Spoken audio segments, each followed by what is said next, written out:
Je suis très content d'être ici parmi vous. Nafurahi kuwa hapa kati yenu.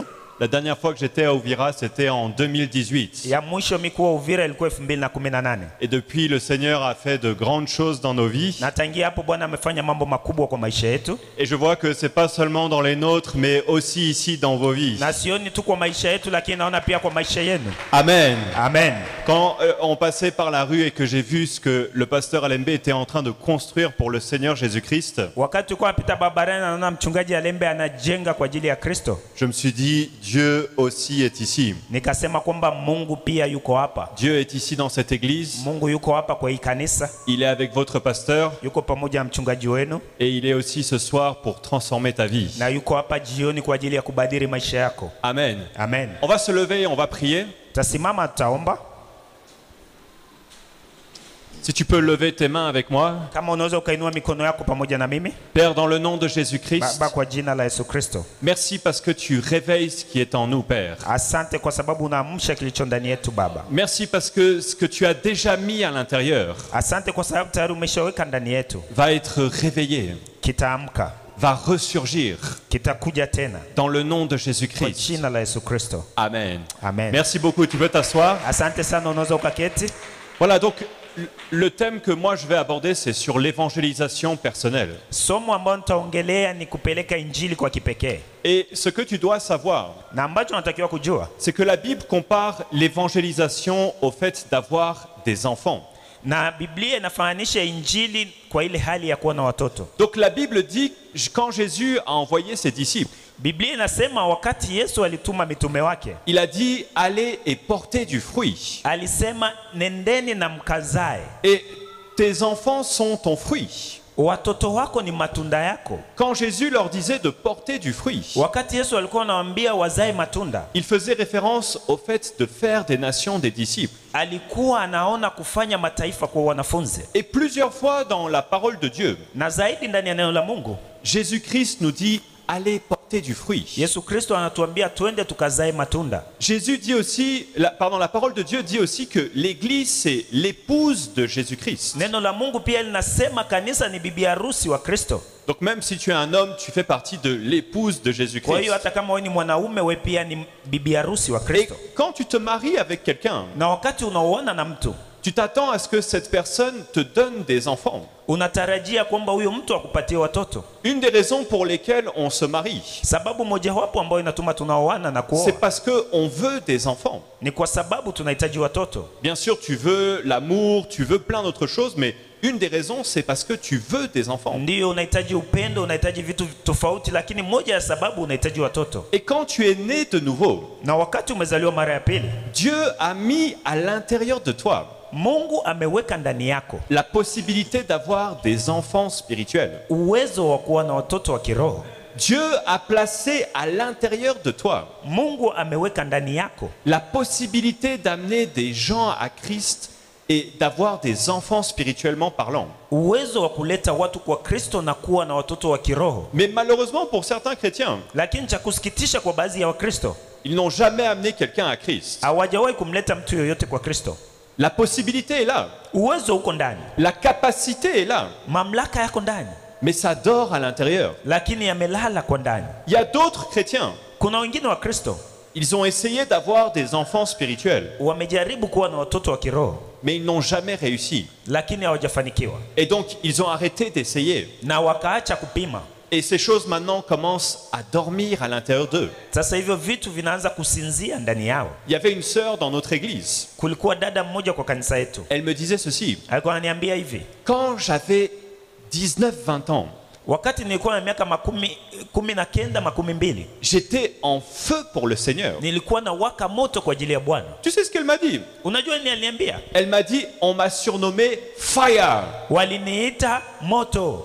Mais elle me dit, mais au jour d'aujourd'hui, Lakini akaniambia kwa siku za leo je me sens complètement endormi. nahisi kwamba nimesinzia kweli. Complètement endormi. Nimesinzia kweli. Pourquoi? Kwa nini? Parce que les dons que Dieu a mis à l'intérieur de toi, Kwa sababu kile kipawa Mungu ameweka ndani yako, si tu ne les actives pas, kama haukitumii au kifanyii kazi, si tu ne les réveilles pas, kama ukiamshi, ils vont s'endormir. kitasinzia. Donc Dieu a mis cette capacité à l'intérieur de toi Kwa hiyo Mungu ameweka huo uwezo ndani yako d'avoir des enfants spirituels, ya kuwa na watoto wa kiroho, de pouvoir amener des gens à Christ. ya kuweza kuwaleta watu kwa Kristo, Mais ça dort à l'intérieur de toi. lakini inasinzia ndani yako. Et le Saint-Esprit veut t'agiter. Na Roho Mtakatifu anataka ukutikisa, Il veut réveiller ces choses qu'il y a à l'intérieur de toi. anataka kuamsha hivyo vitu ambavyo viko ndani yako. D'autres chrétiens, Wengine wa Kristo ils se sont lancés dans l'évangélisation. waliingia ndani ya Injili, Et puis, au bout d'un certain temps, na baada ya wakati fulani eux, ils ont réussi à amener des gens à Christ. wao walifanikiwa kuleta watu kwa Kristo. Même dans l'église, ils peuvent pointer et dire, ça c'est moi qui ai amené cette personne, c'est moi qui ai amené cette personne. Hata ndani ya kanisa anaweza kusema mimi ndo nimemleta fulani, nimemleta fulani, Mais aujourd'hui, ils se sont arrêtés. lakini leo wameacha. Ils se sont complètement arrêtés. Wameacha moja kwa moja. Et maintenant, ça commence à dormir à l'intérieur d'eux. Sasa inaanza kusinzia ndani yao. Donc, mon frère, ma sœur, Sasa ndugu, kaka, dada, je ne sais pas dans quelle situation tu te trouves, sijui katika hali gani huko, mais Dieu veut réveiller ces choses qui sont à l'intérieur de toi. lakini Mungu anataka kuamsha kile ambacho kiko ndani yako. Il les a déjà mis à l'intérieur de toi. Ameshaviweka ndani yako, La capacité d'amener des gens à Christ. uwezo wa kuleta watu kwa Kristo. Dieu l'a déjà mis à l'intérieur de toi. Mungu ameshauweka ndani yako. Écoute, c'est rare d'avoir une femme qui ne peut pas avoir d'enfants. Sikiliza, ni vigumu kupata mwanamke ambaye hawezi kupata watoto. Je ne sais pas quel est le pourcentage, Sijui pasenti ni ngapi, mais peut-être que sur 100 femmes, lakini tukamate wanawake 100, peut-être seulement 3 ou 4 ne peuvent pas avoir d'enfants. labda wawili au watatu ndio hawezi kuwa na watoto, Parce que Dieu a mis dans le corps de la femme kwa sababu Mungu aliweka ndani ya mwili wa mama tout ce qu'il faut pour avoir des enfants. vyote vinavyohitajika ili kupata watoto. Et tu vois, même si une femme commence à l'âge de 16 ans, Na unaona hata kama mwanamke akianza kwa miaka 16 elle peut même avoir 60 enfants. anaweza kazaa hata watoto 60. Il y a une femme qui a eu 60 enfants. Kuna mwanamama mmoja alizaa watoto 60. Si tu ne me crois pas, quand on part d'ici, tu vas aller regarder sur ton téléphone. Kama uamini, ukitoka hapo utaenda kuangalia kwa simu yako. Donc Dieu a mis ça à l'intérieur de toi. Mungu ameweka hiyo ndani yako, Mais ça dort, lakini imesinzia, ça dort, imesinzia, ça dort. imesinzia. Et ce soir, ce qu'on essaye de faire, Na jioni hii tunajaribu kufanya, on est en train d'essayer de le réveiller. tuko tunajaribu kuiamsha, On est en train d'essayer de te bouger. tunajaribu kukutikisa, On est en train d'essayer de t'activer tunajaribu kukuinua pour que tu puisses porter du fruit ili uweze kuzaa matunda et que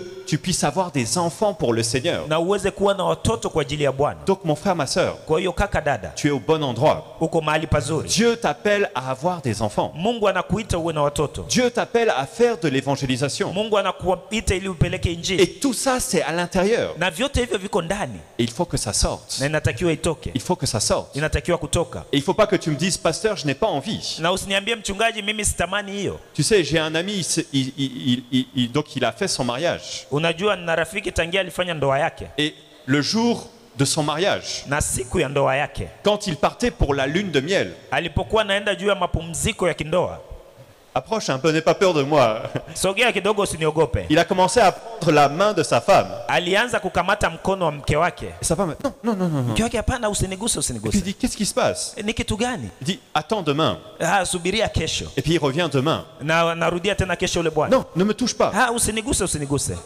Et elle a fait ça pendant 2 ans. Na alifanya hiyo kwa miaka 2. Écoute, si tu veux que je te présente quelqu'un de déprimé, Sikiliza, ukipenda nikuoneshe mtu ambaye amepitiliza kimawazo, je vais te présenter ce garçon. nitakuonyesha huyo kijana. Il a aimé une fille. Alimpenda binti, Il a marié la fille. akamwoa huyo binti, Et la fille n'a jamais voulu aller avec lui. na huyo binti hajawahi kupenda kutembea naye. Aujourd'hui, ils sont même en train de divorcer. Leo wanakaribia hata kuachana. Donc mon frère, ma sœur, Sasa kaka, dada, Christ veut que tu lui donnes des enfants. Kristo anataka umpatie watoto, Et il ne faut pas que tu te dises, non, ce n'est pas pour moi. na usijiambie kwamba hapana, sio ya kwangu. Il faut que ces choses qui sont en toi, Inatakiwa vile vitu viko ndani yako il faut qu'elles se réveillent. viweze kuamka, Il faut que ça sorte. viweze kutoka nje. Il faut que tu puisses produire pour le Seigneur. Unatakiwa uzae kwa ajili ya Bwana. Le Seigneur est venu. Bwana alikuja, Il est mort pour toi sur la croix. amekufa juu yako msalabani, Il t'a donné son Saint-Esprit. akakupatia roho yake takatifu, Il a fait de toi son épouse. akakufanya wewe kuwa bibi harusi wake.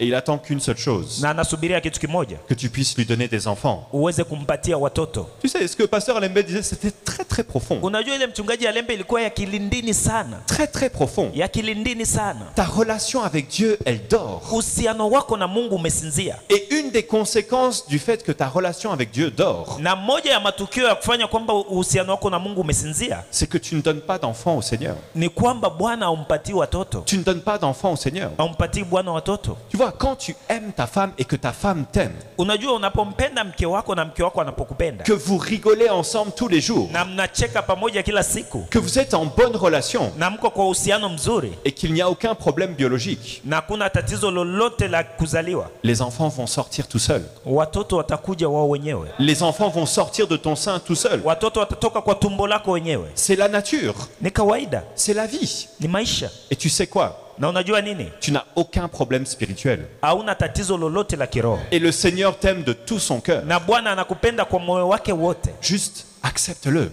Hiyo ikubali tu, Développe ta relation avec lui komalisha uhusiano wako na yeye, et laisse les enfants sortir de ton sein. na acha watoto watoke kwa tumbo lako. Je prie pour que tu puisses avoir de nombreux enfants dans le Seigneur. Naomba ili uwe na watoto wengi ndani ya Bwana. Je prie que tu puisses produire de nombreux enfants pour le Seigneur. Naomba ili uzae watoto wengi juu ya Bwana. Je prie que dans cette église, Naomba kwamba kwa hii kanisa tu puisses pointer avec ton doigt 10 personnes que toi-même tu as amenées au Seigneur. uweze kutaja watu 10 ambao mwenyewe umewaleta kwa Bwana. Je prie que parmi les gens que tu amènes au Seigneur, Naomba ili kwa wale watu ambao utaleta kwa Bwana, qu'il y en ait au moins un qui puisse devenir pasteur. kuwa angalau mmoja ambaye atakuwa mchungaji. Dans le nom de Kwa Jésus-Christ. jina la Yesu Kristo. Amen. Amen.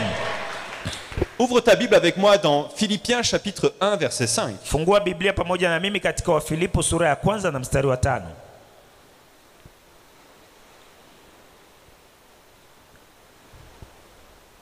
Philippiens chapitre 1 verset 5. Donc il dit de manifester ma joie au sujet de la part que vous prenez à l'évangile depuis le premier jour jusqu'à maintenant. Inasema kudhihirisha furaha kwa ajili ya kile kipande mnachokamata cha Injili kuanza siku ya kwanza mpaka leo.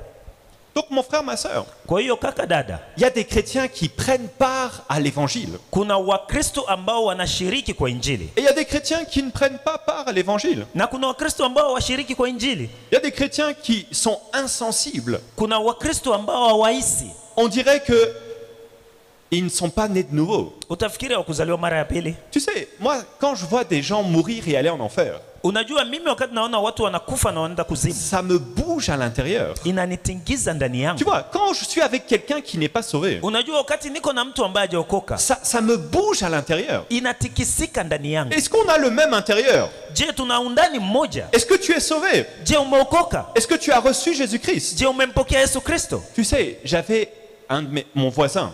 Unajua, nilikuwa na jirani yangu Quand j'ai commencé un business de poulailler chez moi, wakati nilianza biashara ya kuku kwangu. donc j'avais ma maison Nilikuwa na nyumba yangu, et dans le jardin de la maison, j'avais installé des poulaillers. na ndani ya lupango ya nyumba yangu nilianzisha mradi wa kuku. Il y avait à peu près 1000 poules. Kulikuwa karibia kuku 1000. Et quand j'ai installé ce poulailler, Na wakati nilianzisha huo mradi, il y a d'autres voisins qui sont venus. kuna majirani wengine wakakuja, Et ils ont dit, non, tu n'as pas le droit de mettre ces poules ici. wakasema kwamba hapana bwana, hauna haki ya kuweka hizi kuku hapa, Ça sent, zinatoa harufu mbaya, ça fait du bruit, inaleta fujo, ça dérange. inasumbua watu. Et donc ils sont venus avec le chef de quartier et dit, allez, sors d'ici. Kwa hiyo wakakuja na shefu wakatoa, akasema unatakiwa kutoka hapa. Mais tu vois, ce voisin, cet autre voisin qui habitait à côté de moi, Unajua, ni hao wengine majirani walikuwa pembeni yangu, il est venu et il les a tous chassés. Allez, partez, partez, partez. akakuja na akawafukuza wote, akawatawanyisha kwendeni. Il disait, voyez ce garçon, Akasema mnamwona huyu kijana, c'est un garçon qui est honnête. ni kijana ambaye yuko wazi, C'est un garçon qui veut juste nourrir sa famille. ni kijana ambaye anataka kuhudumia familia yake. Laissez-le, ça ne dérange personne. Mwache kwa sababu hamsumbui mtu yoyote. Et grâce à lui, j'ai pu continuer ce poulailler et rester dans le quartier. Kupitia yeye niliendelea na huo mradi na nikabakia mwile Et kati, j'allais le voir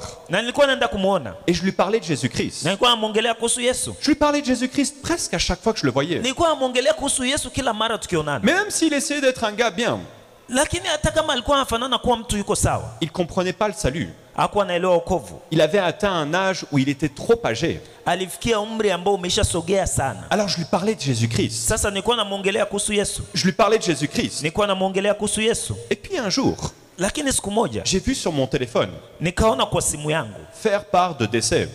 mchango wa msiba Et j'ai vu sa photo.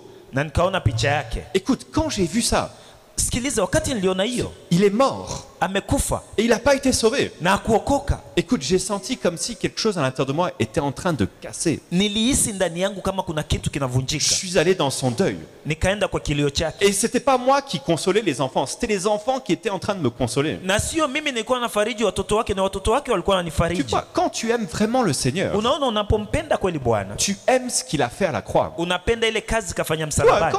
comment quelqu'un qui est mort pour le monde entier, Namna gani mtu aliyekufa juu ya ulimwengu qui mzima, a souffert sur la croix, aliyeteseka msalabani pour que les gens soient sauvés, ili watu waokolewe, et toi ça te fait rien. na wewe hauhisi hiyo. Donc pour toi c'est comme si Jésus a donné sa vie pour rien. Kwa hiyo kwako ni kama vile Yesu ametoa maisha yake kwa Mais tu bure. vois, quand tu es réveillé à l'intérieur, Lakini wakati umeamka kindani, quand tu es sensible à l'intérieur, wakati unahisi ndani la yako, première chose que tu vois, cha kwanza ambacho utaona ce sont les perdus. ni wale waliopotea. Tu vois tous les gens qui sont en train de mourir et d'aller en enfer. Unaona wale wote ambao wanakufa na wanaelekea kuzimu, Et tu vois ce Jésus-Christ, ton Seigneur, na unaona yule Yesu Bwana wako qui est mort pour eux. aliyekufa kwa ajili Et yao, tu as envie que les choses changent. na unahitaji mambo Tu vois, yabadilike. quand tu es sensible à l'intérieur, Unajua, wakati unahisi ndani yako, tu veux que les gens soient sauvés. unataka watu waokolewe. Quand tu es sensible à l'intérieur, Wakati unahisi ndani yako, quand tu as le cœur de Dieu, wakati una moyo wa Mungu, tu veux que ces choses se réveillent. unataka kwamba hivyo vitu Tu veux, viamke. tu veux que les gens soient sauvés. Unataka watu waokolewe. Tu sais, je vais te dire quelque chose. Unajua, nitakwambia kitu.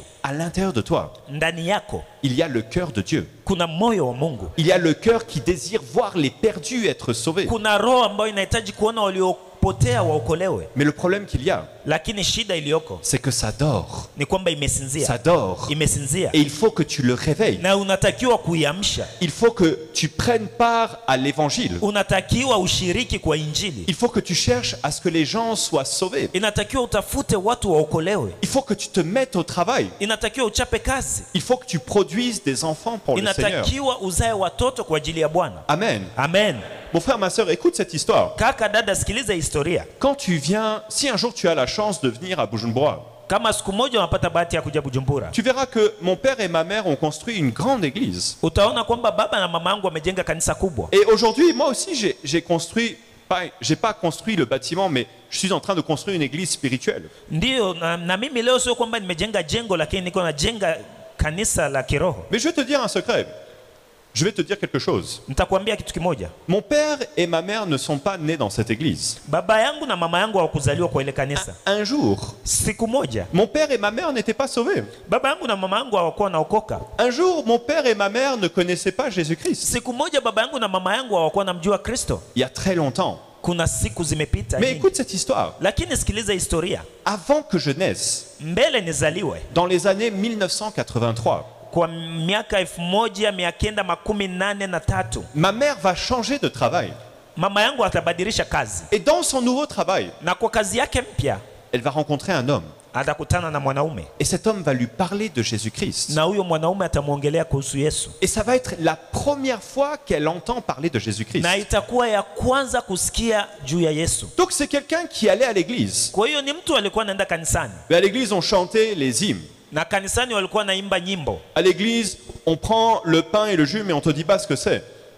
Sorry. Le pain, la Sainte Seine. On prend la Sainte Seine, mais on te Kanisani dit pas ce que wanakamata c'est. meza ya Bwana, lakini hawakuambii ni nini. On te baptise, mais on te dit pas ce que c'est. Wanakubatiza lakini hawakuambii ni nini. Et pendant toute sa vie, Na kwa maisha yake yote, même si elle allait à l'église, hata kama alikuwa anaenda kanisani, elle avait jamais entendu parler de Jésus-Christ. alikuwa hajawahi kusikia kuhusu Yesu. Et tu vois, quand cet homme va lui parler de Jésus-Christ, Unajua, wakati huyo Bwana alimwongelea kuhusu Yesu, elle va être touchée dans son cœur. akaguswa ndani ya roho yake, Et elle va donner sa vie à na Jésus-Christ. akatoa maisha yake kwa Yesu Kristo, Et elle va se convertir. na akabadilika, Et puis après, elle va parler à mon père. na baadaye akamwongelea baba yangu, Et mon père va recevoir cet homme. na baba yangu akampokea huyo Bwana, Et cet homme va aussi convertir mon père. na huyo Bwana pia akambadilisha baba yangu, Et après, mes parents, na baada ya wazazi wangu ils vont convertir d'autres gens. wakasaidia watu wengine kubadilika, Et l'œuvre du Seigneur va avancer comme ça petit à petit. na kazi ya Bwana ikaendelea hivyo kidogo kidogo. Regarde avec moi dans Matthieu chapitre 13, Angalia na mimi katika kitabu cha Mathayo sura 13 versets 31 et 32.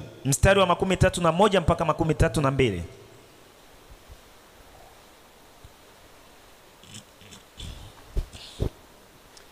Matthieu chapitre 13, versets 31 et 32. Mathayo 13 mstari wa 31 32. Regarde ce qu'il dit. Il leur proposa une autre parabole et dit, le royaume des cieux est semblable à un grain de sénévé qu'un homme a pris et a semé dans son champ.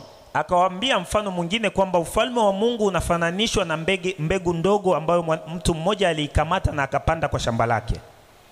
C'est la plus petite de toutes les semences. Ni mbegu ndogo kwa mbegu zote. Mais quand il a poussé, lakini wakati inaota, il est plus grand que les légumes et devient un arbre, de sorte que les oiseaux du ciel viennent habiter dans ses branches. Inakuwa kubwa kuliko malegime mpaka inakuwa kama mti na ndege zinakuja kuishi kwake. Tu vois, cette petite semence, unaona hiyo mbegu kidogo, c'est l'évangile de Jésus-Christ. Ni injili ya Yesu Kristo. C'est juste une petite parole. Ni kaneno kadogo tu. Cette parole, c'est quoi? Hiyo neno ni nini? C'est Jésus est mort pour tes péchés. Ni Yesu amekufa juu ya dhambi zako. Jésus est venu. Yesu amekuja. Et il est mort pour tes péchés. Na amekufa juu ya dhambi zako. Mais tu vois, cette toute petite parole, unajua ako kaneno kadogo, que cet homme va semer, ambayo huyo Bwana atapanda, elle va grandir. Itakoma. Elle va grandir. Itakoma. Elle va grandir. Itakoma. Et elle va s'étendre. Na itapanuka. Et même les oiseaux du ciel vont venir nicher dans ses branches. Na mpaka ndege zitakimbia kwa matawi yake zinakuja kupumzika. Mon frère, ma sœur, kwa hiyo kaka dada, l'évangile de Jésus-Christ est en train de grandir. Injili ya Yesu Kristo inaendelea kukoma. Et tu vois, quand toi tu prends part à l'évangile de Jésus-Christ, na unajua kama wewe ukishiriki kwa injili ya Yesu Kristo, tu es en train de semer des toutes petites semences. Uko unapanda bule bumambegu budogo. Mais une de ces semences, lakini moja ya hizo mbegu, elle va grandir. Itakoma. Elle va grandir. Itakoma. Et elle va s'étendre. Na itapanuka. Je vais t'expliquer. Nitakufasiria. Tu vois cet homme qui a parlé de Jésus-Christ à mes parents. Unajua yule bwana aliongea kuhusu Yesu Kristo kwa wazazi wangu. Il a juste semé une toute petite semence. Aliweza tu kupanda kambegu kadogo. Il a juste dit à ma mère. Alimwambia tu mama yangu. Jésus est vivant. Yesu yu hai. Et il t'aime. Na anakupenda. Mais cette petite semence, elle est venue dans son cœur. Et elle a grandi en une église. Et cette église a encore grandi en d'autres branches. Et ça continue à grandir et à grandir. Donc mon frère, ma sœur, le pouvoir de sauver le monde, il se trouve à l'intérieur de toi. Le pouvoir de sauver le monde, il se trouve à l'intérieur de toi. Et quand tu le plantes dans le cœur des autres hommes, ça peut grandir. Ça peut grandir. Et ça peut s'étendre sur tout le monde. Et les oiseaux du ciel vont nicher dans ses branches. Amen. Amen. Tu sais, je te raconte une autre histoire. Yonggi-Cho, c'est un des plus grands hommes de Dieu qui a marché sur cette terre. Il a construit des milliers d'églises. Et il a amené des millions de gens à Jésus-Christ. Si tu es un chrétien, que tu es dans l'église depuis suffisamment longtemps, tu le sais. Tu as entendu parler de cette histoire. Mais tu sais comment l'histoire de Yonggi-Cho a commencé? Par une toute petite fille de 13 ans. Et cette fille, elle est venue chez lui. Et elle a semé une toute petite semence. Tu sais ce qu'elle a fait? Elle lui a donné une Bible. Elle lui a dit, je te donne la Bible. Et elle lui a dit, Jésus est vivant. Jésus t'aime. Et puis ce qu'il a fait, il a pris la Bible. Et il l'a rangée dans son tiroir. Il a dit, moi je suis bouddhiste. Moi je suis bouddhiste. Donc je range ça ici et je vais continuer avec Bouddha. Mais ce qu'il ne savait pas, en rangeant dans le placard, il était en train de mettre la semence dans la terre. Et puis cet homme est tombé malade. Il a attrapé la pneumonie. Et à l'époque, il n'y avait pas de remède pour la pneumonie. Et il était dans son lit en train de mourir. Et il a sorti la Bible que cette jeune fille lui a donné, pardon.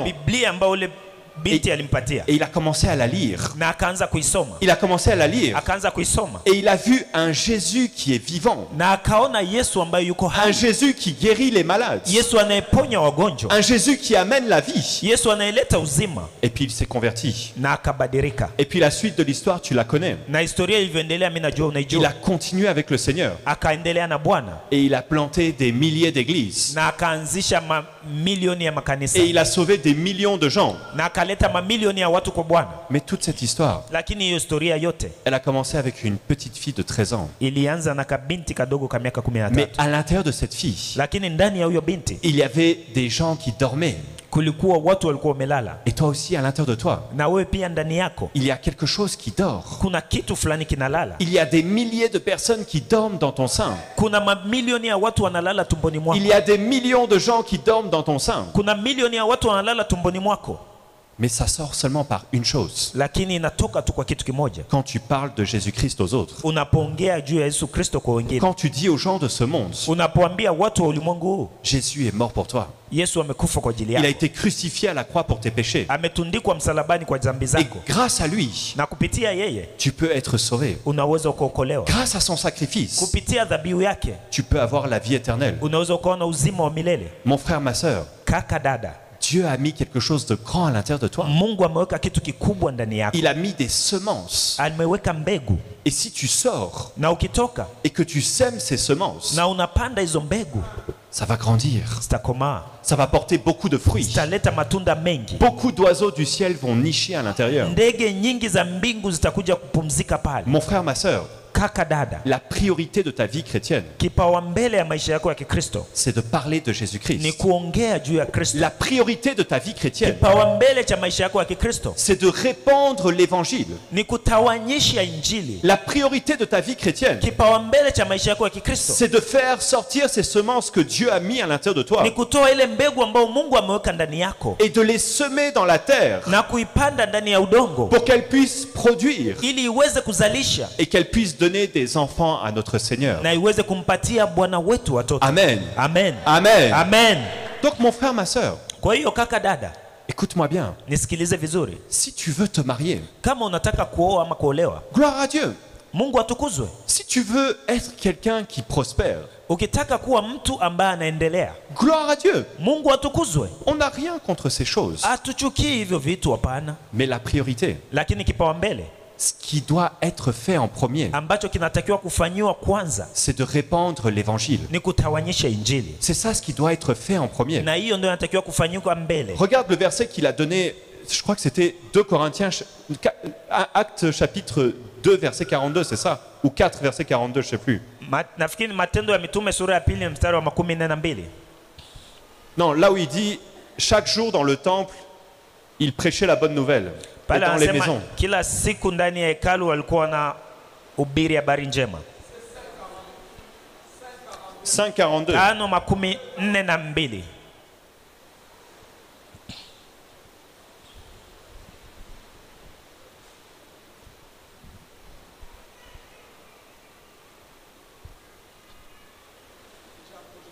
Ok, c'est Actes chapitre 2 verset 46. Ni Matendo ya Mitume sura ya 2 na mstari wa 46. Acte 2 46. Oui, c'est presque la même chose, c'est vrai. Non, c'est pas ça, excusez-moi. Non, non. Ils allaient de maison en maison. Walikuwa naenda nyumba kwa nyumba.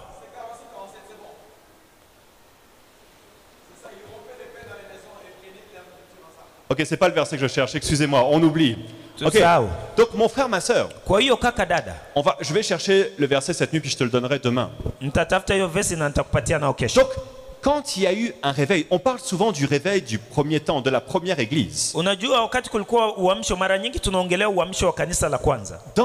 Dans ce réveil, la Bible dit que chaque jour, ils annonçaient la bonne nouvelle de Jésus-Christ dans chaque maison. Et dans le temple, chaque jour, ils allaient à l'église et ils prêchaient la bonne nouvelle.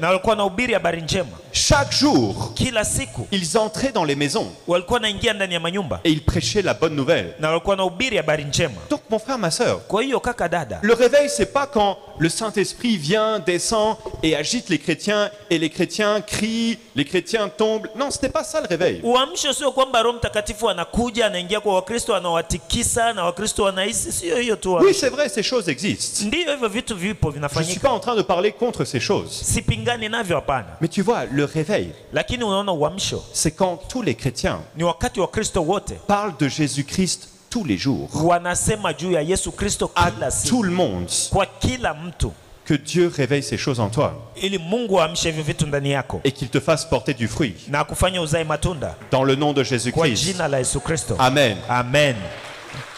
Donc, à partir de demain, Kwa hiyo kuanza kesho je vais t'enseigner comment amener quelqu'un à Jésus-Christ. nitakufundisha namna gani kumleta mtu kwa Kristo. Donc, demain et après-demain, Kwa hiyo kesho na baada ya kesho je vais seulement enseigner sur ça. nitafundisha tu juu ya hiyo, Parce que je sais que certains d'entre vous, kwa sababu najua wamoja kati yenu vous avez essayé de parler à Jésus-Christ. umeisha acha Jésus-Christ. kuongelea Kristo, Mais comme vous n'avez pas eu de résultat, lakini wakati wa kupata majibu vous avez arrêté. ukaacha, Et d'autres, vous ne l'avez jamais fait na wengine hamjafanyaga hivyo hata siku moja, parce que vous ne savez pas comment faire. kwa sababu haujui namna gani utaanza. Donc je pense que la meilleure façon de réveiller ces choses à l'intérieur de toi, Kwa hiyo nafikiri namna bora ya kuamsha hivyo vitu ambavyo viko ndani yako c'est en t'enseignant comment le faire. ni kukufundisha namna gani kuifanya. Et donc, vendredi et samedi, je vais seulement enseigner sur ça. Kwa hiyo siku ya tano na ya posho nitafundisha tu juu ya hiyo, Comment parler de Jésus-Christ namna gani kusema juu ya Yesu, et comment amener quelqu'un au Seigneur. namna gani kumleta mtu kwa Kristo. Voilà, que le Seigneur vous bénisse. Moi, j'ai terminé. Mungu awabariki, mimi nimemaliza.